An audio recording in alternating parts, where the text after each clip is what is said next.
Qeveria e Kosovës është dakorduar t'i pajisë me leje qëndrimi 12 mujore serbët e Kosovës që nuk posedojnë dokumentacion të lëshuar nga autoritetet e vendit.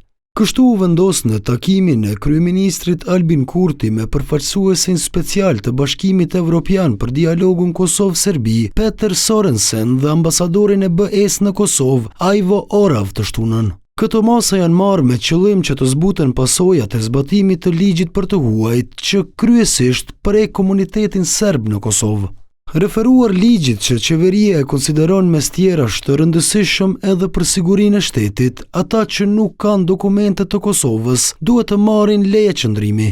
Sipas kryeministrit Kurti, qeveria mëton shkrirjen e institucioneve paralele në kornizën ligjore të shtetit më të ri në Evropë. Ky tha se pushtetarët lokal në komunat me shumicë serbe do t'u dorëzojnë qeverisë të dhënat e punëtorëve shëndetësor dhe arsimor të angazhuar në institucionet jo legale.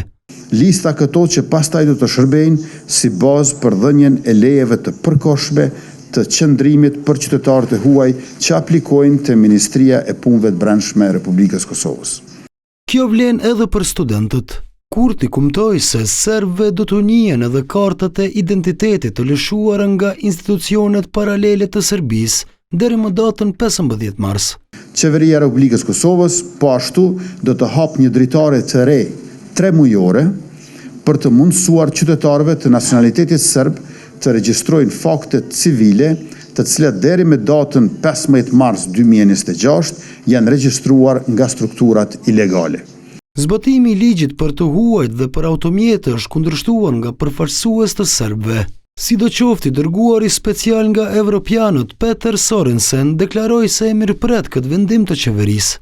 Ne marrim parasysh planet e qeverisë së Kosovës për të integruar shërbimet, zbatimin e ligjit, institucionet shëndetësore dhe arsimore brenda kornizës së Kosovës për të harmonizuar plotësisht me marrëveshjet e mëparshme të dialogut dhe marrëveshjeve tjera dhe angazhimet e Bashkimit Evropian. Ne marrim parasysh angazhimin e grupit ton përfundimtar për të zbatuar ligjet e lartë përmendura, duke lejuar një shërbim publik pa ndërprerje brenda kornizës.